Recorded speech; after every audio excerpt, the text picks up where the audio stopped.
Salut, bienvenue dans ce tuto. Aujourd'hui, nous allons apprendre à compter en binaire. Pour cela, nous allons d'abord faire un petit rappel sur la manière de compter en base 10 dans le système décimal. Nous allons utiliser un compteur kilométrique d'automobile. Ceux d'aujourd'hui sont généralement numériques, mais nous allons utiliser un système mécanique pour comprendre le principe. Donc, ici, nous avons un certain nombre de roulettes ou bagues qui sont reliées les unes aux autres, et puis chacune est numérotée de 0 à 9, donc avec 10 valeurs possibles, les chiffres 0, 1, 2, 3, 4, 5, 6, 7, 8, 9. Nous commençons ici à droite avec la colonne des unités, en rouge, puis en vert la colonne des dizaines, en jaune la colonne des centaines, en bleu la colonne des milliers, et ainsi de suite. Alors pour bien comprendre, j'ai dessiné un ensemble de roulettes comme ceci. Bon, ici il y en a 5 au lieu de 6, mais ça ne change rien au principe. Et tout de suite, nous allons voir comment utiliser ces roulettes. Donc, la première chose à faire, c'est de comprendre qu'on part toujours sur la roulette de droite, celle qui est en rouge ici. Et puis, on va commencer par la faire pivoter d'un dixième de tour. Donc, le 0 va devenir 1. Nous le reportons dans le tableau qui est ici, et nous obtenons un 1. Retournons sur la roulette. Nous pivotons encore un dixième de tour et nous obtenons le 2. Puis dans le tableau, le 2. Sur la roulette, on tourne le 3. Dans le tableau, le 3. Alors tu as compris le principe, donc on va accélérer un petit peu. Nous avons donc le 4, 5, 6, 7, 8, 9.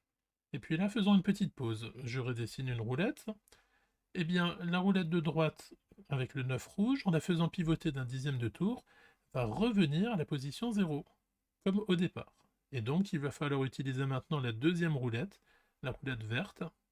Donc d'abord, j'ai reporté le 0 dans le tableau, et maintenant, j'utilise la roulette verte qui va pivoter d'un dixième de tour pour donner un 1. Et dans le tableau, nous avons le 1 qui apparaît. Donc après 9, nous avons 1, 0, c'est-à-dire 10. Pour le nombre suivant, nous repartons sur la roulette de droite. On peut la faire pivoter sur le 1, 2, 3, et ainsi de suite pour former 11 jusqu'à 19. Quand nous arrivons à 19, le 9 rouge, en le faisant pivoter va redevenir un 0, et donc il va falloir faire pivoter la roulette verte qui va passer de 1 à 2.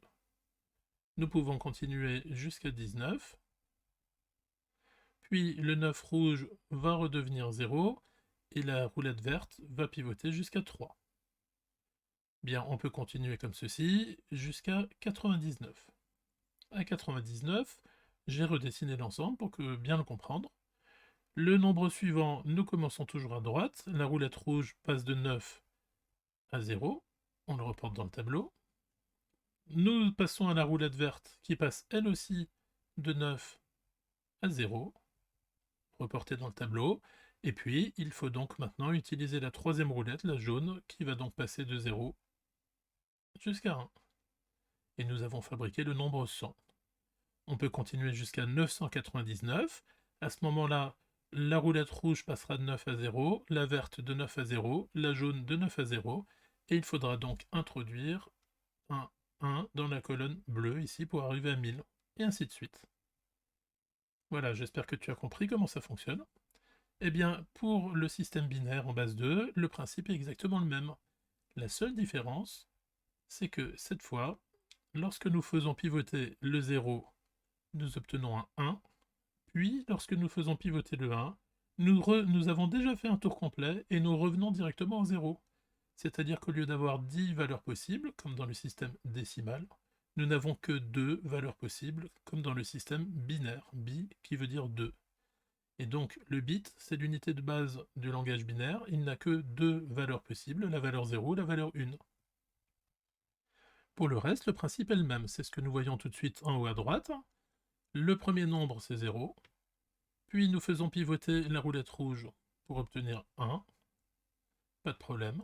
Pour passer au nombre suivant, nous faisons à nouveau pivoter la roulette rouge, mais comme on revient sur 0, il faut tout de suite faire pivoter la deuxième roulette verte, et nous obtenons un 0. Pour le nombre suivant, on recommence à droite avec la roulette rouge, nous obtenons donc un 1. Pour le nombre suivant, nous commençons à droite avec la roulette rouge, le 1 devient 0, donc il faut utiliser la roulette verte. Le 1 vert devient lui aussi 0, il faut donc utiliser la troisième roulette, la roulette jaune, et le 0 va devenir un 1. Donc le nombre suivant, il est 1, 0, 0. Pour la suite, le 0 rouge devient 1, pas de problème. Et nous obtenons 1, 0, 1. Pour le nombre suivant, le 1 rouge devient 0, donc il faut faire tourner aussi la roulette verte, et le 0 devient 1, et nous obtenons 1, 1, 0. Voilà, à toi d'imaginer les nombres suivants. Alors, faisons un petit récapitulatif. À gauche, le système décimal, à droite, le système binaire. Au début, nous commençons de la même manière. Nous avons le symbole 0, puis nous avons le symbole 1 qui existe dans les deux systèmes. Mais dès le symbole 2, eh bien en binaire, comme le 2 n'existe pas, il va falloir utiliser les 1 et les 0 que nous avons pour coder le 2. Donc le 1 précédent se transforme en 0, il faut rajouter un 1 devant. Pour le 3, un 1. Pour le 4, les deux 1 se transforment en 0, il faut donc rajouter un 1 devant. Et nous voyons que dès le nombre décimal 4, nous avons besoin de 3 bits différents pour coder ce nombre 4 qui n'utilise qu'un seul symbole dans le système décimal. Le 5, 1, 0, 1. Le 6, 1, 1, 0. Le 7, 1, 1, 1, qui est le plus grand nombre qu'on peut écrire avec 3 bits. En effet, dès qu'on veut passer au 8, les 3 1 vont se transformer en 0, il faudra rajouter un 1 devant, et on passe à 4 bits, 1, 0, 0, 0. Pour le 9, 1, 0, 0, 1. Pour le 10, 1, 0, 1, 0. Alors ici, j'ai choisi d'utiliser 5 bits, mais ce n'est pas ce qu'on utilise généralement. Pourquoi? Parce qu'on utilise des multiples de 2, 2 x 2, 4, et 2 x 2 x 2, 8. Donc généralement, on utilise un ensemble de 8 bits qu'on appelle un octet en français, un byte en anglais. Attention à ne pas confondre le mot bit et le mot byte. Et donc, si je prends un nombre quelconque que j'écris dans un octet, j'obtiens 1, 0, 0, 1, 1, 0, 1, 0. Eh bien, si on traduit ce nombre dans le système décimal, on trouvera 154. Petite question, quel est le plus grand nombre décimal que l'on peut écrire avec un octet? Je te laisse réfléchir, tu peux mettre sur pause le temps de trouver. Voici la réponse. Il s'agit d'un ensemble d'un octet qui contient 8 fois le 1. Eh bien, que vaut ce nombre dans le système décimal? Je te l'écris tout en bas. Il s'agit de 255. C'est donc le plus grand nombre qu'on peut écrire avec un octet. Alors, si nous comptons de 0 à 255, il y a 256 nombres différents. Ah oui, il faut se méfier parce qu'il y a le 0 qu'il ne faut pas oublier. Donc ça veut dire qu'avec un octet, on peut associer 256 valeurs différentes. On dit qu'on va coder 256 valeurs avec un octet. Eh bien ceci, c'est la base du système informatique.